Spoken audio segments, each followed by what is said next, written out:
medically indigent individuals, if you are ill, shut in, can't work, and you are on none of the social safety net programs, please reach out to this program. Low-income informal workers, and you see quite a bit of low-income informal workers all across the country. You drive around and you see somebody with a stall and they have a few mangoes on it, and and you wonder, how do they survive from that?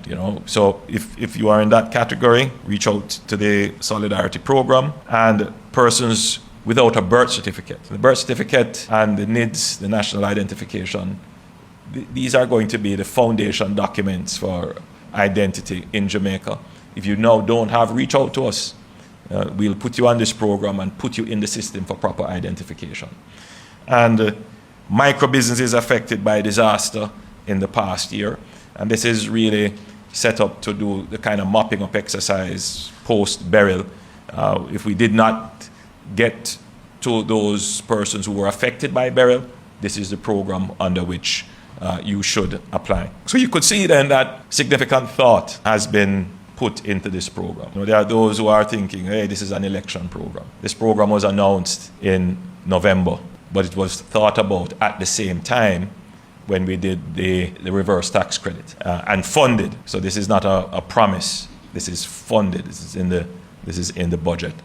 It took us some time to roll out how it will be done, so that we don't end up with issues of people trying to get, but the program doesn't work because the administrative issues weren't sorted out. So we took the time to work out those issues.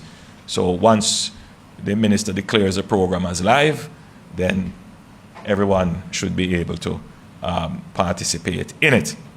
So again, just in summary, so that everyone understands how to position this program, this is a part of the government's social safety net.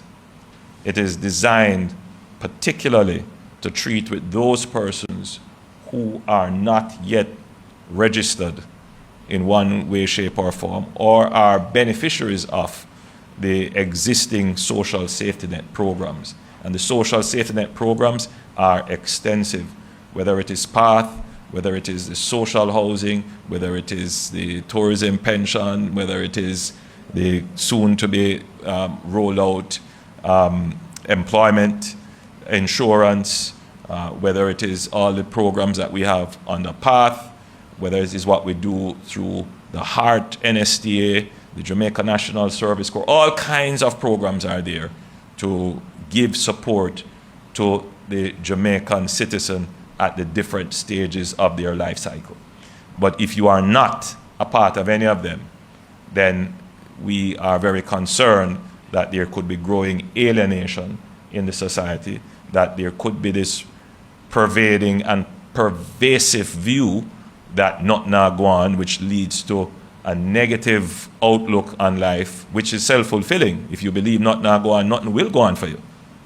So we are reaching out to you with this window to get you into the formal system.